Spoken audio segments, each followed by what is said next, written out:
So today, as far as the gloves and gains method, we're going through one of our workouts for the day, one of our boxing workouts, and how on this particular day, our emphasis is head movement and what we do with our head. So even though everything starts from the ground up, head movement is part of boxing. It's one of the three phases that we should be paying attention to when we're focusing on our boxing skills. So we have what we do with our feet, we have what we do with our head, and we have what we do with our hands. And then also that's in correlation to where our opponent is, and also what their head, feet, and hands do. But right now, because you can only focus on one thing at a time and you can't do everything at once to get good, our emphasis today is head movement and how we're going to weaponize our head movement. And one of the ways to weaponize your head movement is something called pull counters.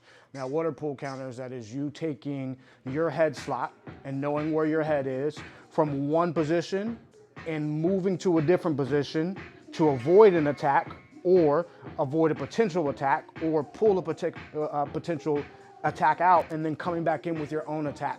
The reason why I'm using that umbrella statement is because I don't want you to miss out on all the opportunities that you have of doing pull counters, which is a way to weaponize your head. So you need to know where your head is at to make sure that these pull counters work. So people who use pull counters as far as fighters, you have Floyd Mayweather, you have Roy Jones Jr., one of my favorite fighters, James Toney, you have Canelo, you have Gervonta Tank Davis, you have Teofimo Lopez, to name some of the few now, Terrence Crawford as well. And they all use pull counters in a similar but different way because the umbrella statement for a pull counter is moving your head from one position to the next to avoid or pull an attack out and then come back in with your own attack. It is not more so reaction than it is just you premeditating and using that as a means to weaponize your head movement. So now that you've understood all that, let's get into the actual workout that we're doing today with it. And we're using two tools to get good at this. Because once again, your coach is not here, so you need something to hold you accountable. The first thing that we're using is a slip line.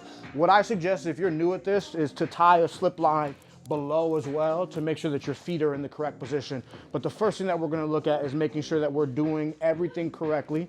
The slip line, we're splitting our feet with it because this is supposed to be our head almost in a neutral position where both heels are on the ground. So what we're going to do is we're going to go from a high position, and this is aimed at my shoulder because hooks, you're supposed to be fighting somebody around the same height and weight as you and around the same reach. So hooks come from the shoulder. So for me to go underneath a hook or change positions from a high to low, this is what my visual cue is to go from a high to a low position. That's how our pull counter is going to start.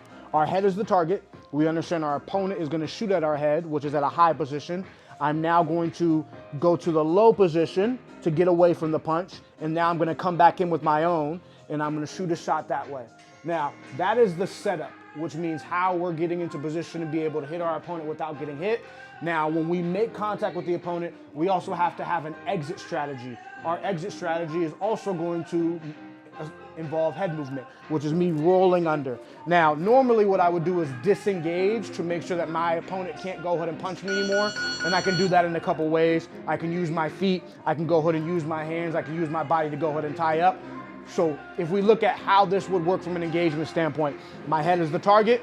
My opponent throws something at me. I'm assuming he is. So I move before the punch comes and I come back in with my own, depending on where his head slot is, either on this side of the slip line or on the other. Now I'm going to, as part of the whole entire choreography, roll underneath a potential shot that's coming from him and then go ahead and get out.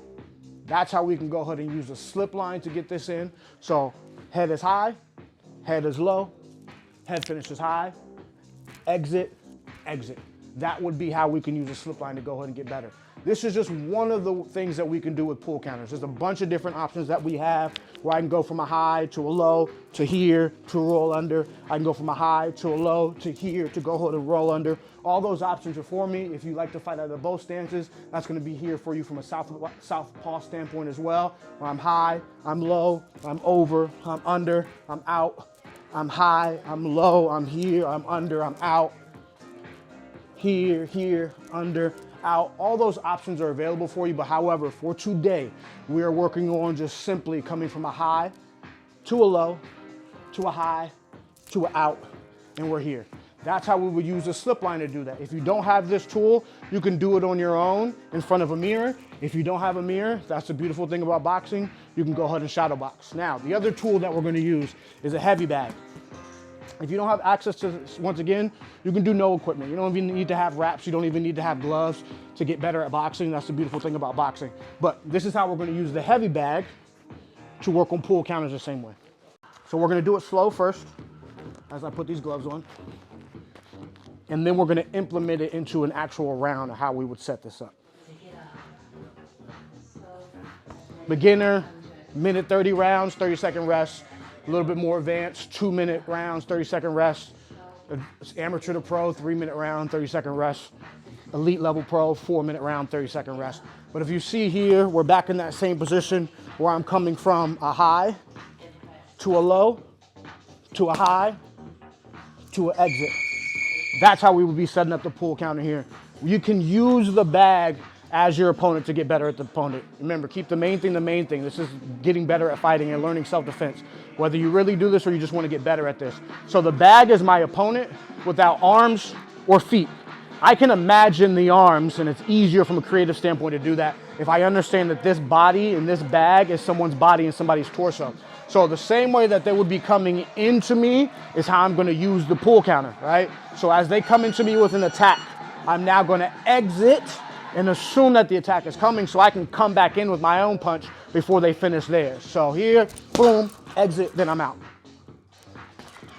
I'm coming from a high to a low, to a high, to an out, to an exit.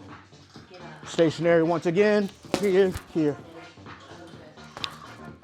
Here, here, here, here.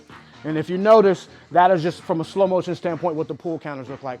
Now, as part of the workout for today, our emphasis is head movement and our emphasis is weaponizing that in pull counters. So when you're supposed to be doing rounds on the bag and we talk about what the daily emphasis is and we work about head movement, this is what adding it into a round looks like. I'm setting everything up, moving around the bag, acting like it's an opponent, getting in range, shooting my jab, getting in range, maybe attacks coming at me, shooting my jab, moving around the bag, shooting my jab, boom, shooting my jab, getting in that position, seeing what my opponent does,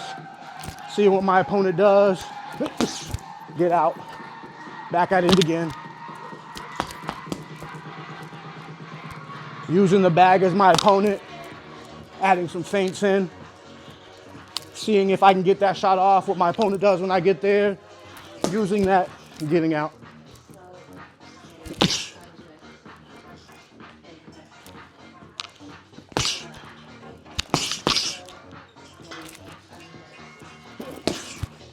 So if you notice, I'm using the bag for what it's supposed to be, which is a tool for me to get better at fighting.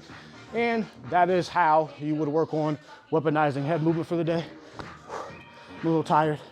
But that is one of the exercises from the gloves and gains method. Today we're working on weaponizing head movement. How we do that is with pull counters. We use two tools to do so, the slip line and the heavy bag. I'll see y'all in the next one.